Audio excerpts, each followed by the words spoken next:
ಅಖಿಲ ಭಾರತ ಹಿಂದುಳಿದ ವರ್ಗಗಳ ರೈಲ್ವೆ ನೌಕರರ ಸಂಘ ಇವತ್ತು ಪತ್ರಿಕಾಗೋಷ್ಠಿಯನ್ನು ಕರೆದಿರ್ತಕ್ಕಂಥ ಉದ್ದೇಶ, ಕೇಂದ್ರ ಸರ್ಕಾರದ ಆದೇಶವಿದ್ರೂ ಸಹ ಯಾವುದೇ ಉದ್ಯೋಗಗಳಿಗೆ ಅರ್ಜಿ ಹಾಕಬೇಕಾದ್ರೆ ಇನ್ಕಮ್ ಕ್ಯಾಸ್ಟ್ ಸರ್ಟಿಫಿಕೇಟ್ ಅವಶ್ಯಕತೆ ಇದೆ.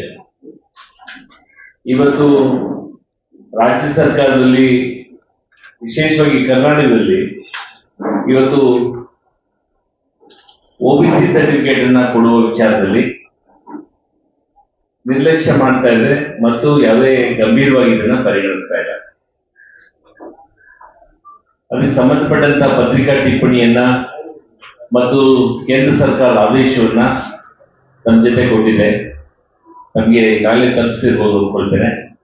ಇವತ್ತಿನ ಪತ್ರಿಕಾಗೋಷ್ಠಿಯಲ್ಲಿ ನಮ್ಮ ಅಧ್ಯಕ್ಷರಾಗಿರ್ತಕ್ಕಂತಹ ಗೋವರ್ಧನ್ ಅವರು, ನಮ್ಮ ಗೋವರ್ಧನ್ ಇದ್ದಾರೆ, ರೇವಪ್ಪ ಎಲಿಮಲ್ಲಿ ಅವರಿದ್ದಾರೆ ಮತ್ತು ಮುರುಗನ್ ಅವರು, ಜಗದೀಶ್ ಅವರಿದ್ದಾರೆ, ಬೆಂಗಳೂರಿನ ವಿಭಾಗದವರು ಬಂದಿದ್ದಾರೆ. ಏನಾಗಿದೆ, ಯಾವುದೇ ಒಂದು ತಹಸೀಲ್ದಾರ್ ಅರ್ಜಿ ಹಾಕಿದಾಗ ಅವರು ರೆಫ್ಯೂಸ್ ಮಾಡ್ತಾ ಇದ್ದಾರೆ.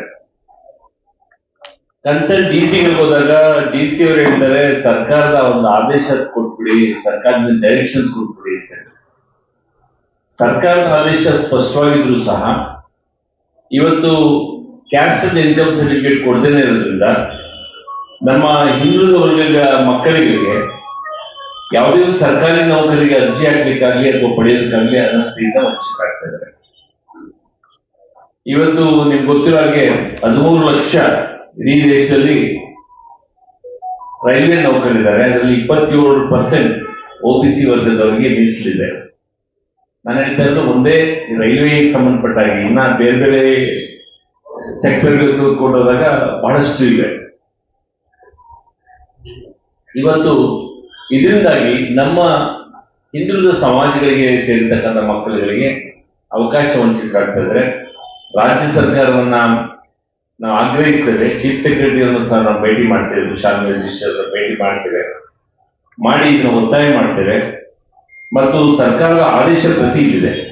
ಯಾಕೆ ಈ ತಾರತಮ್ಯ ಮಾಡ್ತಾ ಇದ್ದಾರೆ, ಯಾಕೆ ಒಬಿಸಿ ಅಂದ ತಕ್ಷಣ ನೀವು ನಿರ್ಲಕ್ಷ್ಯ ಮಾಡ್ತಾ ಇದ್ದಾರೆ ಅಂತ ಹೇಳಿ ನಾವು ನೋವಿಂದ ಈ ಮಾತುಗಳನ್ನ ಹೇಳ್ತಾ ಇದ್ದೇವೆ.